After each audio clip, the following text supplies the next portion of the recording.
Bonjour à tous, vous êtes sur CGTN Français, bienvenue dans le forum des télévisions de 2023 avec le thème économie post-Covid, la nouvelle donne.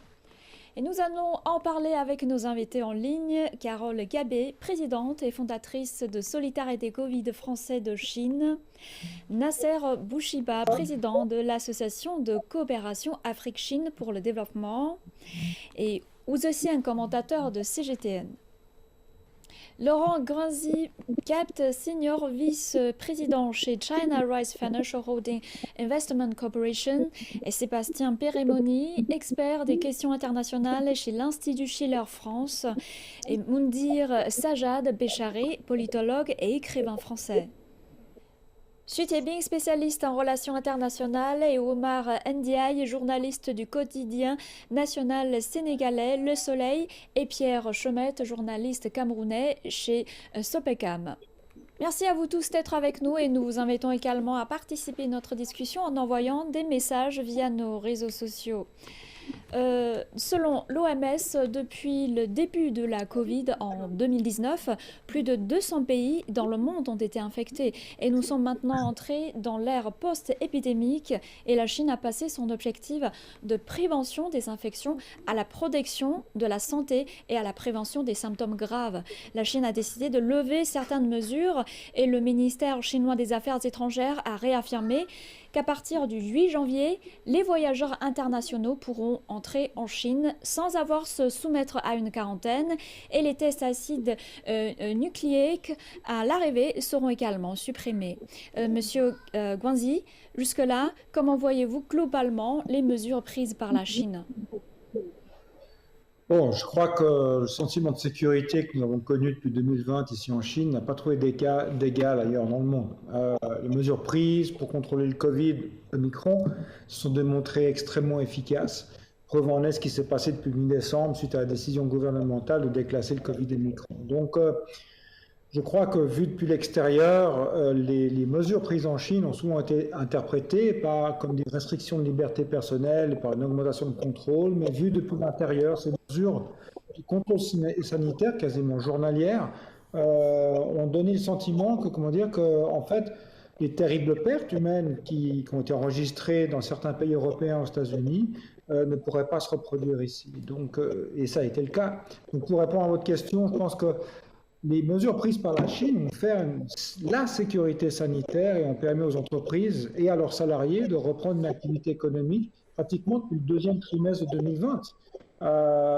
Certes, régulièrement interrompue par des périodes de lockdown, mais sans vraiment stopper l'activité économique, peut-être à l'exception du lockdown de Shanghai. Mais nous en sommes sortis, donc voilà. Et Monsieur Peremoni, quel est votre constat global sur les mesures prises par la Chine ? Bonjour et bonjour aux autres intervenants. D'abord, il faut souligner qu'avec le Covid-19, on s'est retrouvé quand même dans une situation qui était sans précédent. Vous l'avez dit, avec un virus qui circulait sur l'ensemble de la planète. Et c'est vrai qu'au départ, les réponses qui ont été prises ont été variées, différentes en fonction des différents pays. Ce qui est sûr, c'est qu'on peut dire que la réaction de la Chine a été très efficace, puisque très vite, c'était un des premiers pays à mettre en place le triptyque sanitaire, donc tester, tracer, isoler. Je pense que ce triptyque sanitaire a permis, bien entendu, d'éviter massivement la contamination et la diffusion de ce virus à la fois à l'intérieur de la Chine, mais aussi à l'international.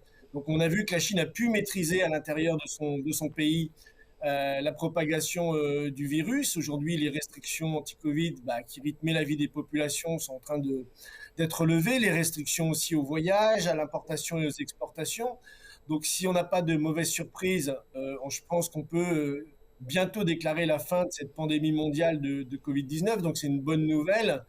Et encore un élément, puisque je suis responsable du bureau Afrique de l'Institut Schiller, qui a été positif dans la politique chinoise, c'est qu'elle ne s'est pas repliée sur elle-même, puisqu'elle a une diplomatie sanitaire extrêmement active, particulièrement en Afrique, avec la collaboration avec les centres pour le contrôle de prévention et de maladies. Donc avec l'envoi de médecins, d'équipements très importants dans plusieurs pays africains, dans plusieurs dizaines de pays africains, et qui a montré aussi sa capacité à réagir au niveau international. Et la politique de prévention des épidémies de la Chine est aussi largement définie en fonction des spécificités du pays. Monsieur Bouchiba, selon vous, la politique chinoise est-elle adaptée au pays?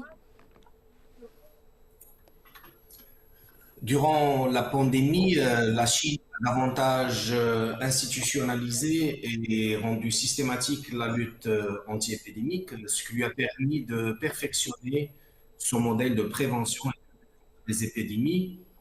En effet, comme vous signalez, ces spécificités ou caractéristiques sont d'abord d'origine ancestrale sur la base de pratiques qui datent de plus de 2000 ans, d'expérience et de gestion de crise sanitaire. Prenons pour exemple l'exemple de Di Zewei, que vous connaissez, les règles des disciples écrits pendant le règne de l'empereur Kangxi de la dynastie Qin, qui enseignait déjà aux enfants les pratiques d'hygiène à suivre, comment aider les parents à maintenir un bon niveau d'hygiène dans les foyers et bien sûr comment combattre les moustiques pour éliminer toutes sources de transmission de maladies.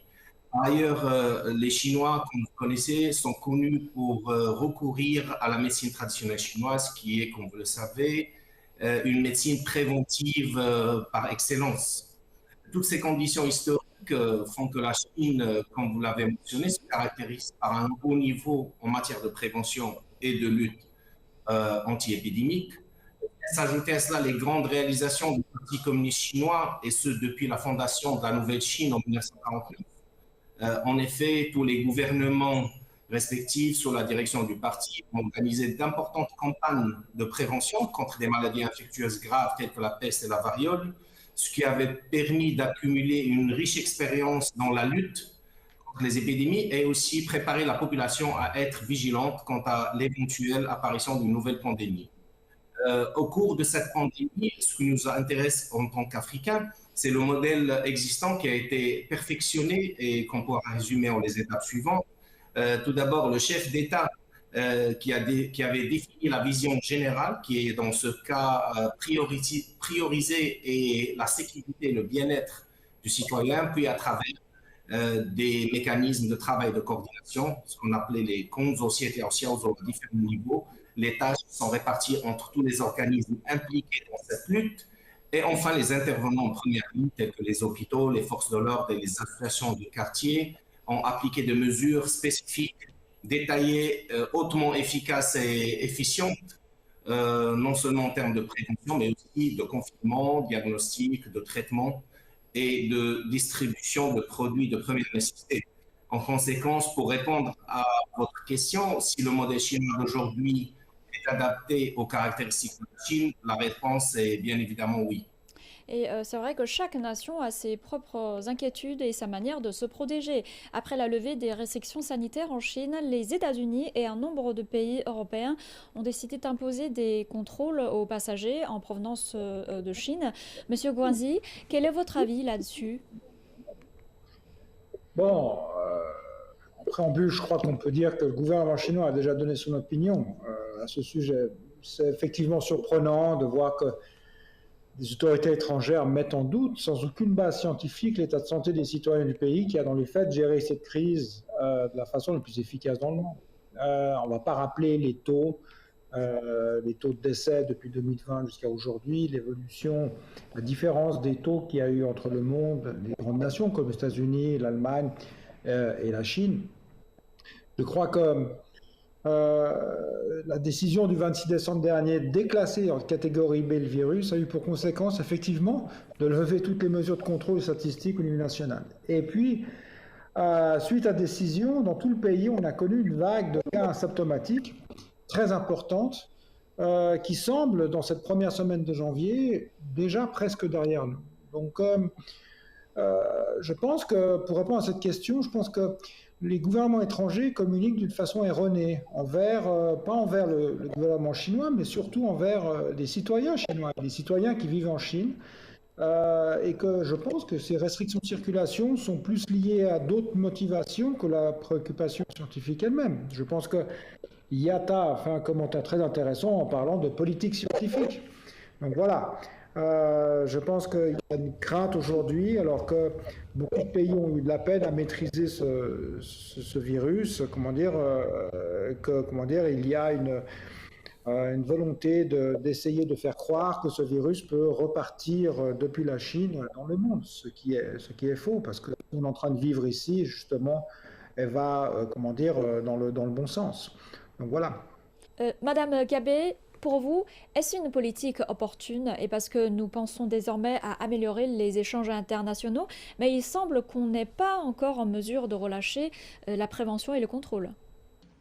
Donc pour moi personnellement, je comprends qu'on a envie de pouvoir détecter les variants et s'ils sont plus dangereux que les précédents. C'est pour ça qu'ils ont mis en place ces politiques. Moi, ce qui m'inquiète, ce que je conteste, c'est les détails du mode opératoire avec un décret, notamment pour la France, qui fait des demandes irréalistes. Donc par exemple, il vous demande de faire un test PCR de 48 heures ou un test antigénique nominatif en pharmacie, ce qui n'existe pas en Chine. Donc ça prouve qu'ils n'ont même pas demandé aux locaux, enfin aux diplomates localement, ce qui était disponible. Et ils demandent de plus un test qui est avec un rapport en anglais ou en français, alors que le contrôle de ce test se fait donc à l'embarquement par du personnel chinois. Et donc si c'est en anglais ou en français, ça exclut les tests de rue qui sont très faciles et pratiques à faire. Et donc les voyageurs sont obligés d'aller s'agglutiner dans les hôpitaux qui en ce moment sont débordés de patients et qui ont vraiment d'autres chats à fouetter que d'aller tester des voyageurs pour aller faire des tests avec des rapports en anglais. Donc ça cause un stress énorme. La deuxième chose, c'est qu'ils demandent aux gens de jurer sur l'honneur qu'ils n'ont pas croisé de cas positifs dans les 14 jours précédant le voyage, ce qui est totalement irréaliste vu la masse des contaminations qu'il y a eu récemment. Donc sans prendre compte du cycle en fait de l'infection, puisqu'il y a des cas positifs qui restent positifs pendant 10-12 jours, et comme les gens n'ont pas pu être testés, notamment à Pékin, ils se pointent à l'aéroport, ils se sont pointés à l'aéroport avec sans symptômes, ils n'avaient plus de symptômes, mais leur PCR était encore positif à l'arrivée. Et donc on a poussé des grands cris d'orfraie en Italie en disant 50% des cas étaient positifs, mais c'était tous des anciens malades en fait qui avaient qui étaient encore en PCR positif et probablement plus contagieux. Donc moi j'espère que donc c'est des points de détail en fait qui posent problème, hein, parce que nous on vit ici et donc c'est vraiment des points qui causent un grand stress à notre communauté, hein, tous les followers qui suivent notre travail. C'est environ 1700 personnes qui sont principalement des Français qui habitent en Chine. Et donc moi je veux exprimer ce souci-là. J'espère que maintenant donc l'Union européenne, après avoir dit que c'était pas justifié de faire des tests, est revenue là-dessus. Et donc j'espère qu'ils vont avoir un texte qui soit harmonisé et qui soit réaliste après quelques jours de réajustement, et notamment les Américains depuis aujourd'hui, pour les vols qui partent aujourd'hui, on prend en compte en fait les infections passées, c'est-à-dire qu'il faut présenter un test négatif si on a été, au lieu de leur demander de jurer sur l'honneur qu'on n'a jamais vu de cas positif en 14 jours, de dire si on a été positif, que entre 10 et 91 jours avant le départ, on peut présenter le test positif et un test négatif pour montrer qu'on est rétabli. Voilà, donc ça j'espère que ça va changer sur ces points-là. Et si on retourne dans les 3 ans passés, le travail de la Chine dans la recherche sur les virus et le développement de vaccins au cours des 3 dernières années, a-t-il été à la hauteur des enjeux, monsieur Wu? Quel est votre avis là-dessus? Tout à fait. Comme tous les Chinois, je me suis fait vacciner à 3 reprises et ça m'a bien évité bien des ennuis. Hein. Pendant pratiquement 3 ans, voilà, j'ai été très bien protégé par les 3 vaccins.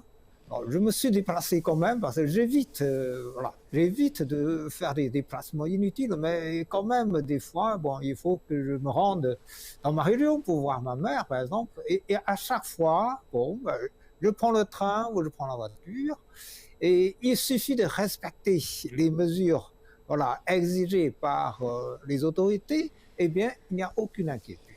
Bon, c'est-à-dire, premièrement, je suis donc protégé par les vaccins. Deuxièmement, je suis protégé par les mesures prises dans l'ensemble du pays, voilà, pour couvrir tout le monde, y compris ceux qui se déplacent. Bon, donc voilà. Les vaccins mis au point par les entreprises chinoises, parce que les instituts de recherche chinois, sont tout à fait efficaces. Voilà. Donc, et puis, il y a aussi des médicaments aujourd'hui. Il y a des médicaments, voilà, qui visent à lutter contre ceux qui sont déjà, les virus qui ont déjà atteint, voilà, certaines personnes. Bon, mais on a recommandé, voilà, l'utilisation de ces médicaments strictement avec, voilà, les avis du médecin. Il ne faut pas que les malades prennent ces médicaments eux-mêmes, parce que c'est un usage strictement. De toute façon, les scientifiques chinois ont fait beaucoup de travail là-dessus. D'ailleurs, la Chine a contribué énormément, voilà, à aider les autres pays dans la lutte contre la pandémie. Voilà. Selon un chiffre du mois de mai 2022, la Chine a fourni, voilà, plus de 18 milliards de réactifs de dépistage aux 153 pays et 15 organisations internationales. En plus, toujours selon ce chiffre du mois de mai 2022, la Chine a fourni plus de 2,2 milliards de doses de vaccins à plus de 120 pays et organisations internationales. Donc, vous voyez, les scientifiques chinois ont beaucoup contribué au succès de la lutte contre la pandémie. Voilà. Donc, non seulement en Chine, mais aussi dans le monde. C'est vrai que ces dernières années, les pays du monde entier ont tous été plus ou moins confrontés à la pénurie de ressources médicales. La Chine a également connu une phase difficile. Monsieur Ndiaye, selon votre constat, comment les ressources médicales ont-elles été utilisées afin de répondre aux besoins sanitaires et surtout avec une énorme base de population? Bonjour, merci beaucoup pour l'invitation. Qui parle de crise sanitaire parle aussi de système de santé pour y faire face. Et dans ce système de santé-là, il y a les infrastructures hospitalières, il y a les ressources humaines, il y a aussi les ressources médicales. Et dans le domaine des ressources médicales liées à la pandémie de la COVID-19, la Chine a montré qu'elle a une autonomie stratégique. Et ça s'est montré d'abord dans le domaine des vaccins et dans le domaine des masques.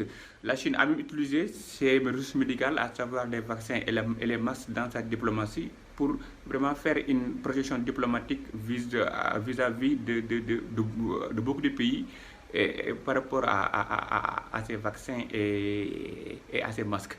Par exemple, moi, mon pays, au Sénégal, la Chine a offert beaucoup de dons de matériel médical liés à cette pandémie de la COVID-19, comme des masques, comme des réactifs pour les tests, comme aussi des vaccins. Et ça, c'est pas seulement avec mon pays, c'est avec beaucoup de pays africains, ce qui a permis aussi à la Chine d'étendre ses projections diplomatiques. Durant mon séjour de 6 mois, qui s'est terminé au mois de décembre dernier, j'ai eu la chance de visiter des infrastructures hospitalières ainsi que ces grandes entreprises de la Big Pharma en Chine, à savoir Sinopharm et Sinovac. Sur les infrastructures hospitalières, je pense que la Chine, il y a des efforts à faire afin de pouvoir contenir un flux de population en cas de grande crise sanitaire, comme c'est le cas avec la Covid. Je pense que les infrastructures hospitalières chinoises ont besoin d'être mises à niveau pour pouvoir contenir vraiment cet afflux de malades s'il y a une crise qui se déroule. Durant aussi mon séjour, j'ai découvert ces deux grandes entreprises, à savoir Sinopharm et Sinovac, qui sont vraiment à la pointe de la technologie et qui utilisent beaucoup la recherche et le développement pour asseoir une certaine autonomie. Et cela a permis aussi à la Chine d'être prête et de répondre à la demande de sa population, qui est l'une des plus grandes au monde. Je pense que c'est 1,4 milliard d'habitants. Contenir cette demande en termes de ressources médicales n'est pas chose aisée. Je pense que par rapport à ça, la Chine a réussi cela. Et je rappelle que ces deux entreprises, que ce soit Sinopharm et Sinovac, font partie des géants de la Big Pharma. Et cela donne aussi à la Chine ainsi une certaine avance dans ce domaine et vraiment, comme je l'ai dit, une certaine autonomie stratégique dans le domaine des ressources médicales. Durant mon séjour aussi, j'ai pas entendu de rupture de stock dans le domaine des ressources médicales. Alors que, comme je l'ai dit, la Chine a l'une des plus grandes populations au monde, c'est 1,4 milliard d'habitants. Et cela prouve que la Chine a pris les devants par rapport à cette question des ressources médicales. Et cela prouve aussi que la Chine doit continuer sur cette lancée pour pouvoir faire en sorte que cette autonomie stratégique dans le domaine des ressources médicales soit renforcée. Je pense que les intervenants, la plupart en ont parlé, parce qu'il y a beaucoup de ressources médicales qui ont été produites en Chine par rapport à cette pandémie-là. Je prends par exemple l'exemple des vaccins. Lors de notre visite à Sinopharm, il nous a été dit que 3,5 milliards de doses de vaccins ont été produites par l'entreprise Sinopharm. Donc cela donne une idée vraiment très importante de comment les ressources médicales ont été gérées en Chine. Et cela a permis à la Chine de traverser cette phase critique-là que beaucoup de pays ont connue. Et je pense que ça, c'est une leçon que beaucoup de pays doivent apprendre pour les crises sanitaires à venir. Et Monsieur Xu, comment évaluez-vous la répartition de ressources médicales en Chine? D'abord, moi, je vais ajouter quelques mots sur la réponse précédente. Je pense cette fois-ci, quand on pense sur une population, 1 milliard de population, l'organisation de la recherche et la production de vaccins, ça se fait pas si facilement. Notamment, moi, je pense que au niveau de suffisance autonome, autartique, alors on peut faire aussi des contributions à l'extérieur. Mais cela dit, je pense qu'il faut encore renforcer cette capacité des effets escomptés de longue durée. Parce que maintenant, on est touche à 3e année. Là, ça reste encore un défi pour nos milieux académiques. Concernant d'autres, disons, organisations, tout ce qui est en matière médicale, comme tout le monde sait que chez nous, il y a toujours un peu le dispute ou la concurrence entre la médecine dite occidentale et la médecine traditionnelle. La coordination entre les deux secteurs n'est pas faite totalement, je dirais, idéalement. De toute façon, on pense que sur la médecine traditionnelle, ça reste encore un terrain très, très riche. Là, il faut encore renforcer la recherche. Enfin, moi, je pense qu'aussi, vu la situation actuelle, si par exemple le gouvernement a bien organisé la recherche et la reproduction, que si on voit ces derniers jours, entre une certaine redistribution entre les pharmacies et les quartiers populaires et l'hôpital, il y a une certaine, je dirais, lacune de l'organisation. Sinon, on pourrait mieux, je dirais, faire une meilleure réponse à ce défi pandémique. La principale considération de la politique épidémique de la Chine est la vie et la sécurité de la population. Monsieur Bushiba, par ailleurs, quelle a été la situation du développement économique chinois pendant cette période? Afin de faire face aux premières mutations du virus Covid-19, qui avait, comme vous le savez, un taux de létalité beaucoup plus élevé que la version actuelle du virus, les autorités publiques chinoises ont préconisé des mesures préventives assez strictes, comme la restriction des déplacements, sauf pour les nécessités, soit pour l'approvisionnement des ménages, soit pour se rendre chez le médecin, le respect de la distance sécuritaire dans les lieux publics, la fermeture des cafés, des restaurants et bien sûr le port obligatoire des masques de protection pour tout déplacement à l'extérieur du domicile. Ces mesures ont bien sûr permis de contrôler la propagation des premiers variants du Covid, mais ont eu des répercussions négatives sur les citoyens et l'économie, dues à l'arrêt partiel ou total d'un bon nombre d'activités économiques et à l'augmentation des coûts de logistique. Les fabricants chinois sont passés par une période difficile et se sont battus pour maintenir leur unité de production sur pied. Il était évident que survivre et résister devant cette crise sanitaire sans précédent dans l'histoire moderne de l'humanité était l'objectif principal. Il y a également beaucoup de professionnels libéraux qui ont perdu leur seule source de revenus et qui ont été obligés de chercher de nouveaux horizons et changer même leur carrière professionnelle. Tout ceci, bien évidemment, avec le soutien et l'accompagnement des différentes institutions. Heureusement, avec la reprise d'une vie normale, en Occident, si je puis dire, partout dans le monde, et partout dans le monde, bien sûr, qui a été aussi rapide, cette reprise, que l'avènement de cette pandémie. Chaque entreprise, chaque entrepreneur, aussi chaque employé étant parvenu à dépasser cette période, sont considérés comme étant des héros. Monsieur Peramoni, selon vous, comment équilibrer la prévention des épidémies et le développement économique, et surtout dans le domaine de la collaboration mondiale en matière de ressources? Donc d'abord, l'Institut Schiller avait publié une lettre aux virologues et experts médicaux du monde entier. En fait, c'était l'année dernière, parce que la question de la prévention des pandémies, c'est d'abord une question systémique, c'est d'abord une question économique. Et aujourd'hui, on sait que dans le monde, il y a un grand nombre de pays qui n'ont pas d'assainissement, qui n'ont pas d'eau potable. On a plus d'1 milliard de personnes qui sont en insécurité alimentaire. Et il y a aussi, bien sûr, pas de médecine préventive dans de nombreux pays. Donc, toute cette situation économique de pauvreté est un des facteurs de développement potentiel de ces pandémies. Donc, c'est aussi à ce niveau-là qu'il faut regarder, sur lequel travaille notre institut.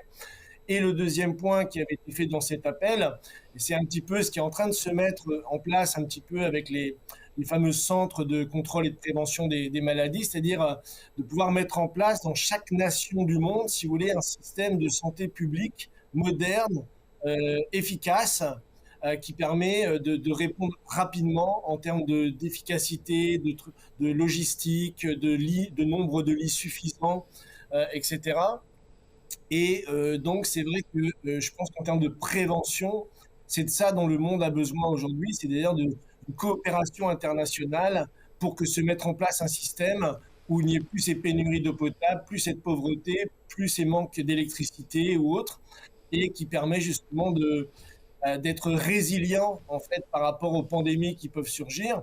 Et à ce titre-là, un bon exemple de résilience, c'est en effet la Chine, parce que si on regarde le rapport qui a été publié par Li Zheqiang du 5 mars 2022, moi qui m'a beaucoup impressionné, on voit que malgré la crise de Covid, malgré la situation de blocage et de confinement, on a un PIB qui a continué à augmenter, on a un nombre d'emplois assez conséquent qui a été créé, on a une politique qui a continué d'investissement dans la recherche, dans le développement, on a vu aussi des choses extraordinaires dans le monde du spatial, de la fusion thermonucléaire. Donc, on voit qu'on a un pays qui a basé son économie sur une économie physique, planifiée, industrielle, technologique et scientifique, là où en Europe, malheureusement, on est passé dans une économie plutôt dérégulée, privatisée, de services, de finances, qui nous a permis d'être moins résilients face à cette crise.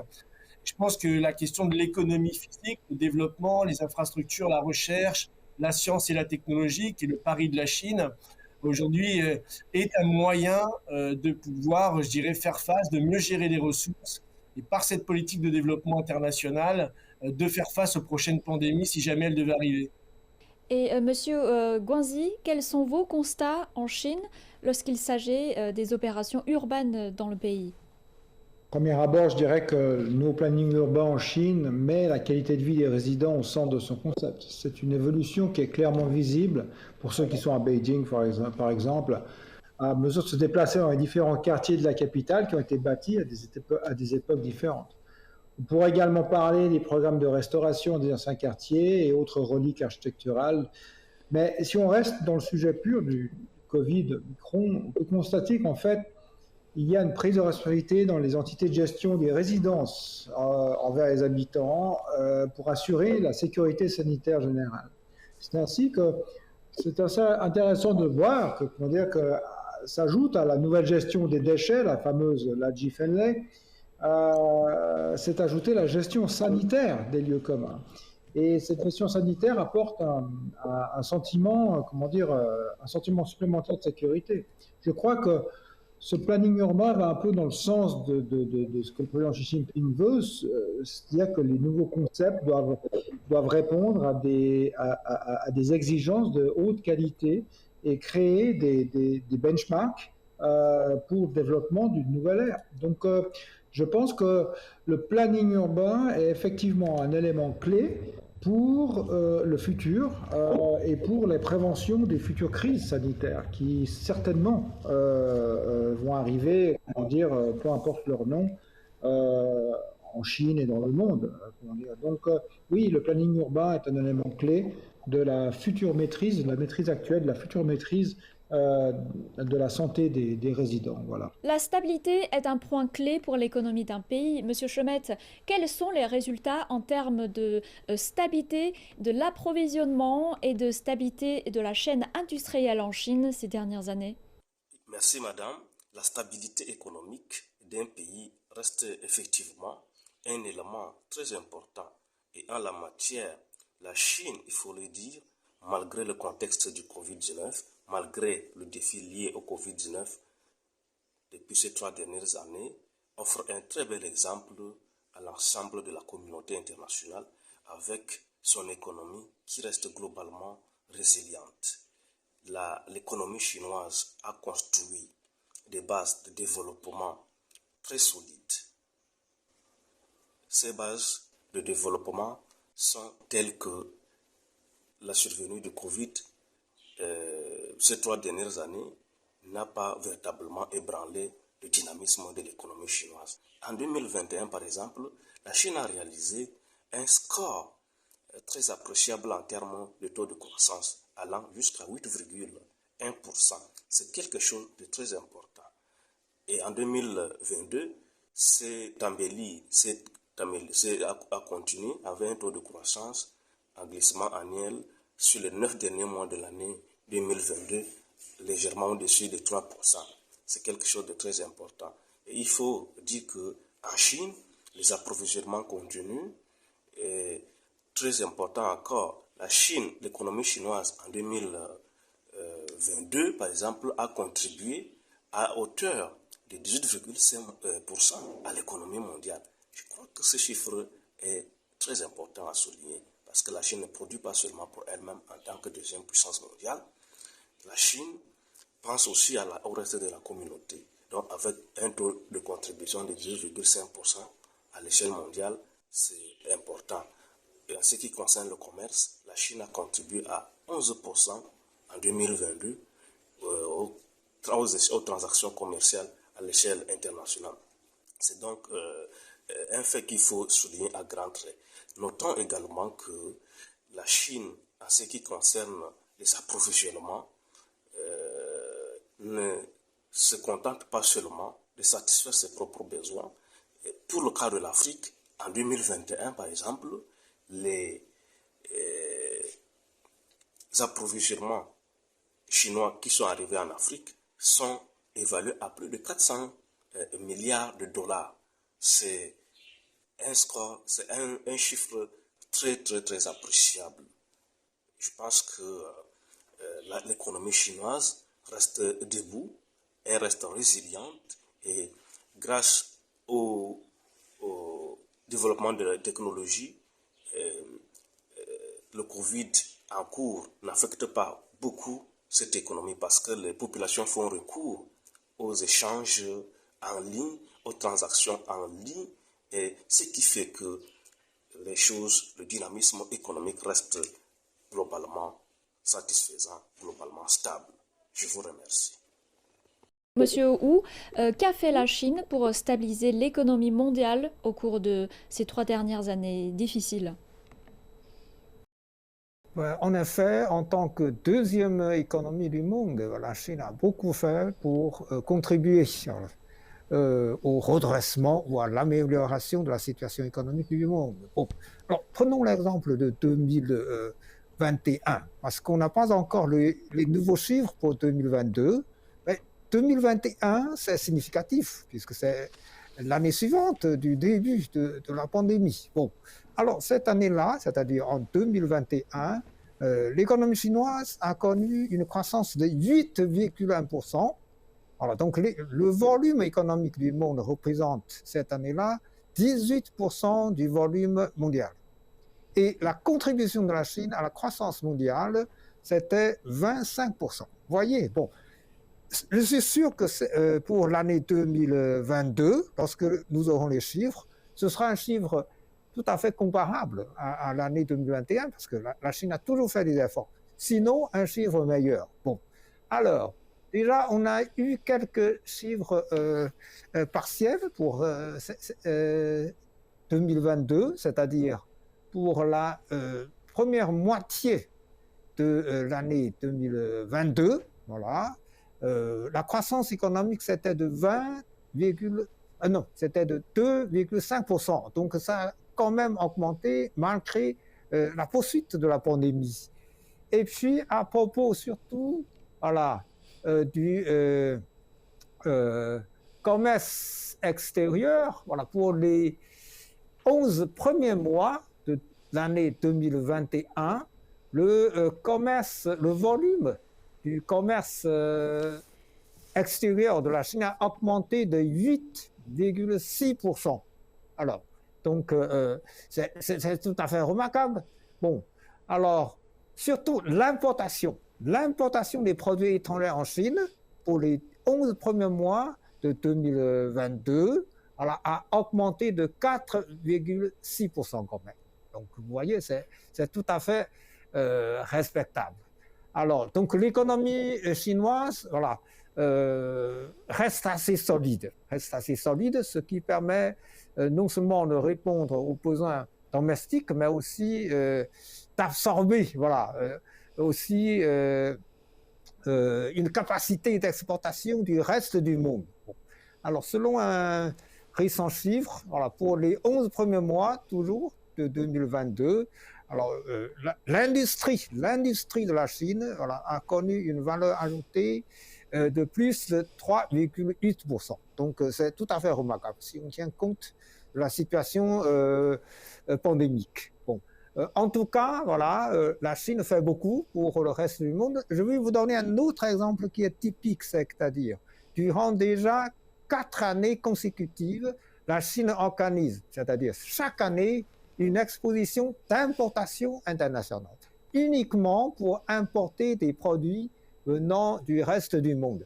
Et cela malgré la pandémie. Donc, la première exposition a eu lieu en 2018, deuxième en 2019, et puis 2020, malgré la pandémie, on a quand même organisé la troisième exposition, et 2021, quatrième exposition, et l'année dernière, au mois de novembre, 5e exposition d'importation. Voilà, je répète, exposition d'importation uniquement pour importer, voilà, des produits étrangers en Chine. Ça, c'est unique dans le monde, hein, ça c'est unique dans le monde parce qu'aucun autre pays ne fait ce genre d'exposition. Et à chaque fois, le chiffre d'affaires, voilà, est énorme. Bon, alors la première exposition a connu un chiffre d'affaires de plus de 60 milliards de dollars, et puis toutes les expositions suivantes, y compris l'année dernière, voilà, ça a dépassé 70 milliards de dollars. Donc vous voyez,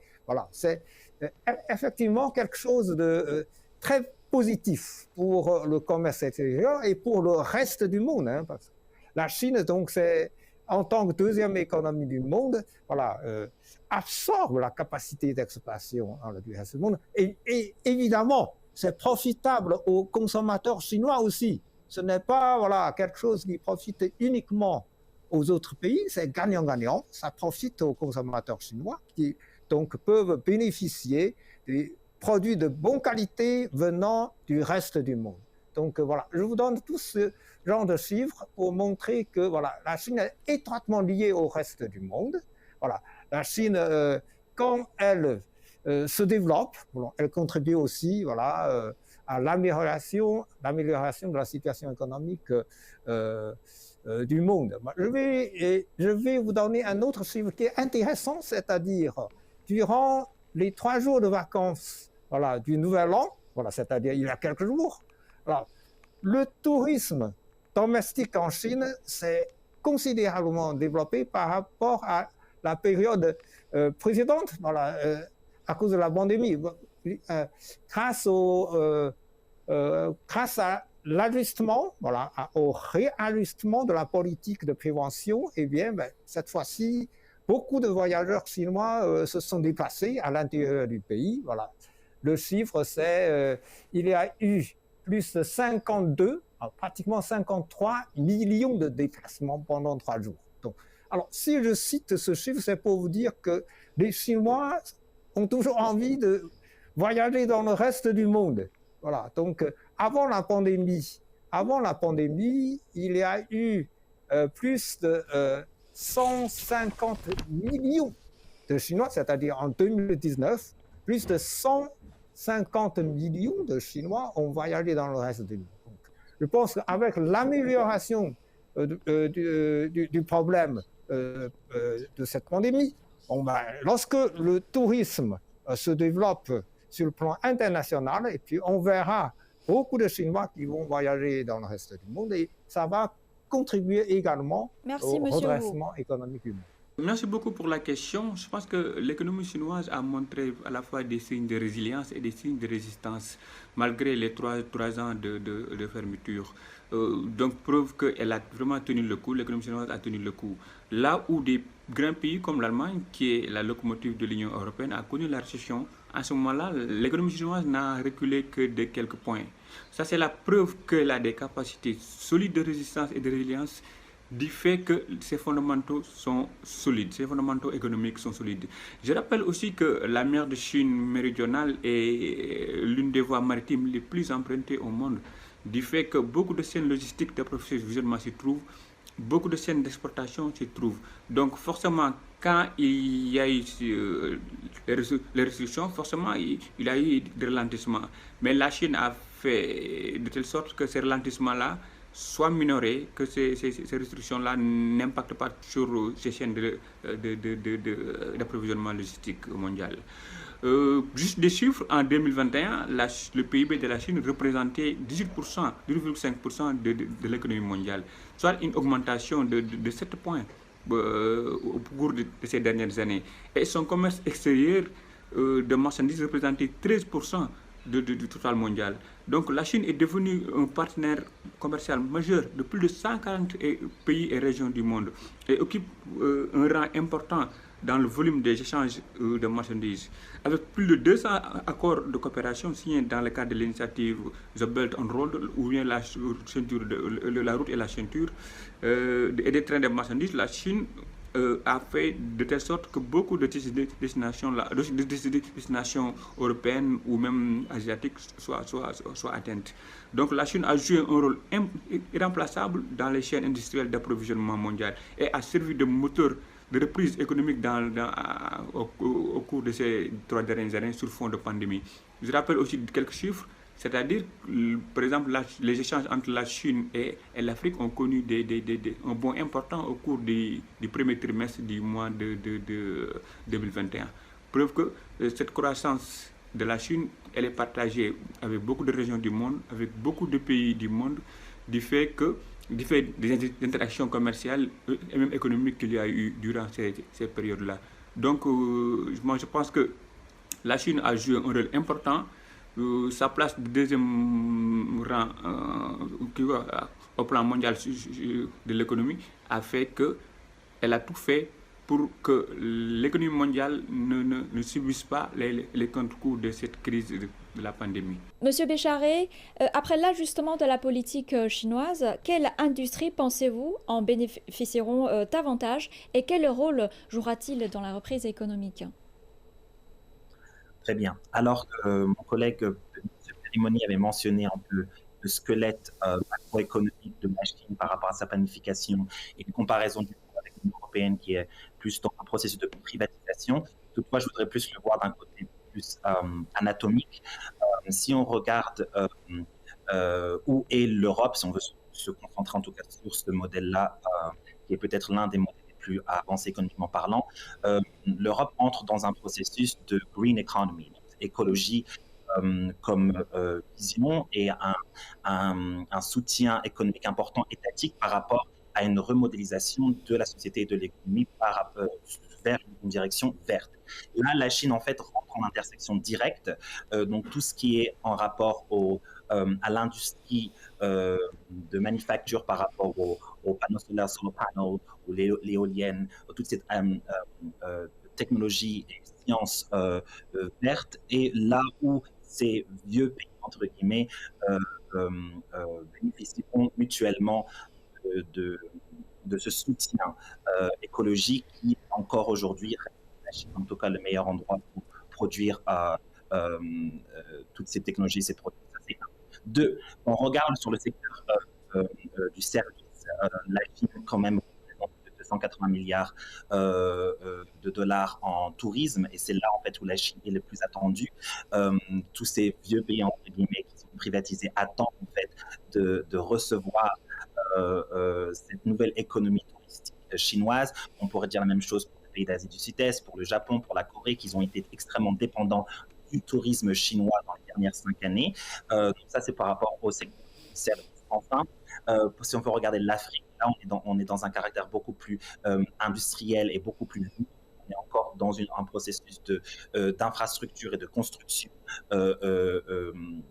du pays et du continent où la Chine reste le seul, au final, la seule opportunité pour apporter cette facilité de restructuration et de développement infrastructurel avant d'apporter un développement économique. Et enfin, peut-être ce que je pense encore je pense que M. Gouzi, je suis désolé, avait mentionné par rapport au spatial, oui. Donc là, on passe peut-être dans le quatrième secteur de l'économie de demain, dans tout ce qui est intelligence artificielle, high technology, chemistry, chimie, et du coup, tout l'écosystème qui permettrait de faire cela, c'est par la 5G.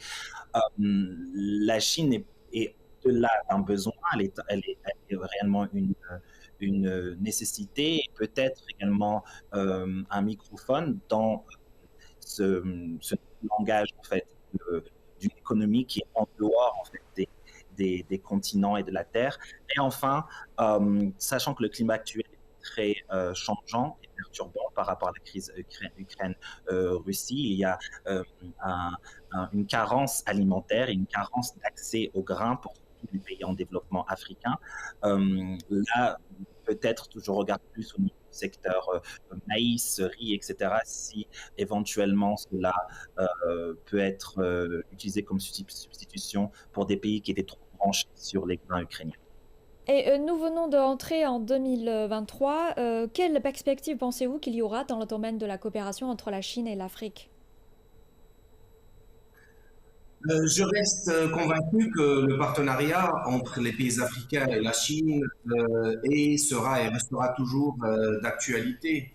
Ici, permettez-moi de partager avec vous le sujet d'une recherche que nous avions achevée à l'université Sun Yat-sen en Chine en 2017 et qui sera rapportée justement aux aides économiques internationales pour la modernisation des systèmes de santé africains et arabes, avec le Maroc comme exemple, et dont les résultats avaient démontré que sur la période du début des années 90 à 2015, les aides internationales ne nous permettaient pas de les utiliser pour renforcer l'infrastructure de la santé publique, mais étaient plutôt destinées à promouvoir et à renforcer la gouvernance, la démocratie, la régionalisation, ou même le développement du secteur privé non productrice. Donc, cette pandémie est ainsi une leçon et une opportunité pour tous les pays du monde de s'unir, de joindre nos efforts et plus que jamais laisser de côté nos différends et de s'engager dans des programmes de prévention et de gestion des pandémies. Et M. Guanzi, quel rôle pensez-vous que la Chine jouera dans le commerce et la coopération internationale dans les années à venir ?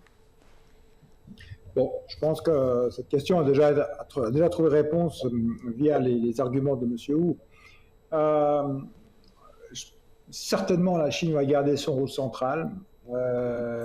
Certainement que l'économie domestique chinoise est le point d'attraction des investisseurs internationaux. Et certainement que le travail conjoint de l'État et des citoyens chinois, chacun dans son rôle évidemment, participe à cette création de valeur ajoutée dans tous les secteurs. On peut citer les secteurs manufacturiers, technologiques, agricoles.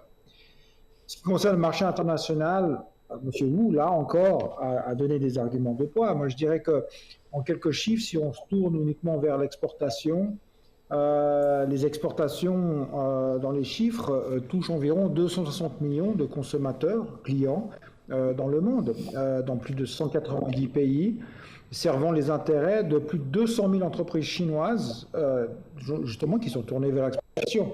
On parle d'une création de valeur de plus de 100 milliards de renminbi pour ces entreprises. Donc c'est absolument énorme, et je crois pas que cette situation changera. Donc, la question qu'on peut se poser, c'est quel pays offre le supply chain que la Chine offre. C'est une question. Quel pays offre un personnel hautement qualifié comme la Chine? C'est une autre question. On peut voir aussi le développement des universités chinoises dans le ranking international, et ces universités chinoises, de par la qualité de leur éducation, jouent un rôle important justement dans cette croissance. Donc, pour répondre à cette question, je pense que les perspectives de commerce international seront positives. Et 2023 est vraiment le bienvenu. Tout est prêt pour la reprise de ces échanges.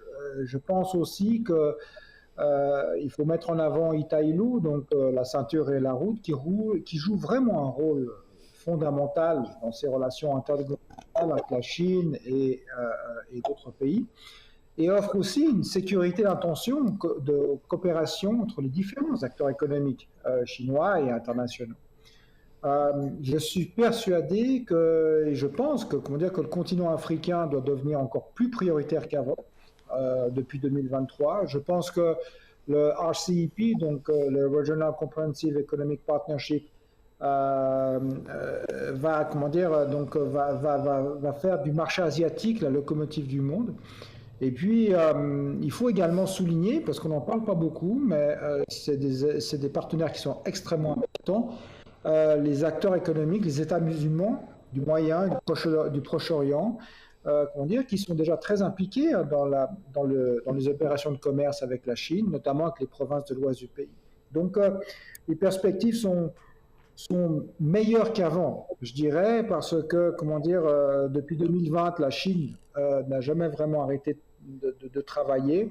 Je crois que les chiffres donnés par M. Wu, à nouveau, sont clairs à ce niveau-là. Et que je pense que le monde doit être prêt à s'ouvrir de nouveau au commerce international et à la Chine. Voilà. Monsieur Perimoni, à l'avenir, dans une perspective mondiale, comment renforcer la coordination conjointe dans la prévention et le contrôle des épidémies afin de promouvoir la reprise économique? Alors, lorsqu'on est face à une pandémie, vous m'entendez, hein, lorsqu'on est face à une pandémie mondiale, il est évident qu'on doit agir au niveau international. Donc ça, c'est une évidence. Et j'aimerais rappeler plutôt une histoire plutôt que de donner une solution, parce qu'en effet, la coopération, il y en a eu beaucoup en fait dès 2003. Le ministère chinois de la Santé avait signé un partenariat à l'époque avec le département de la Santé américain pour construire justement un perfectionnement de l'infrastructure de santé publique en Chine.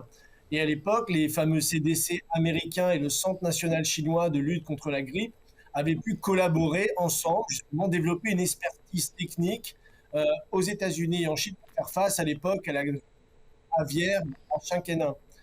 Et en 2009, on a eu la grippe porcine H1N1 qui frappait le Mexique et les États-Unis. Et cette collaboration a permis à la Chine de devenir le premier pays à produire en masse un vaccin contre ce H1N1. Et ensuite, c'est développé beaucoup de partenariats entre 2010 et 2014 entre justement les États-Unis et la Chine, les centres de contrôle et de prévention des maladies, et donc jusqu'à même des collaborations sur le territoire africain dans le cadre de l'épidémie d'Ebola. Et donc il y avait cette coopération internationale qui a relativement bien fonctionné, en particulier entre les deux premières puissances mondiales, les États-Unis et la Chine. Et malheureusement ensuite, à cause de la géopolitique qui a repris le dessus, ça a un peu ralenti les efforts. Et on a vu que le personnel américain en Chine a été renvoyé aux États-Unis, ce qui a compliqué un petit peu cette politique de développement commun. Donc moi, ce que je dirais, c'est que face aux grands enjeux de ce monde, il est évident que c'est seule la coopération internationale qui est la solution. On le voit d'ailleurs, ce monde multipolaire qui se met en place autour des BRICS, de l'Organisation de coopération de Shanghai, des nouvelles routes de la soie, tout un système pour dédollariser l'économie mondiale. Donc on rentre dans un monde multipolaire gagnant-gagnant et qui évidemment sera la seule solution si vous voulez, on veut sortir le monde de ces types de problèmes auxquels on a fait face avec la pandémie, mais aussi le danger de guerre, puisqu'il faut le dire, aujourd'hui, on a un danger de guerre entre l'OTAN et la Russie. Et donc, c'est cette coopération internationale qui doit toujours, disons, prévaloir l'avantage de l'autre, le développement mutuel, et justement pas la confrontation ou le pillage et la géopolitique. Donc voilà un petit peu l'état d'esprit dans lequel il faut rentrer pour avoir ce destin partagé en commun et faire face à tous les problèmes qui se poseront à l'humanité. Merci, et c'est le dernier mot de cette émission en espérant que les pays pourront renforcer leur solidarité et déployer des efforts conjoints pour vaincre la pandémie à une date rapprochée et que nous rentrerons surtout dans une meilleure année tous ensemble. Merci à tous nos invités, merci à vous de nous avoir suivis cette édition de Forum de télévision. À très bientôt sur CVT France.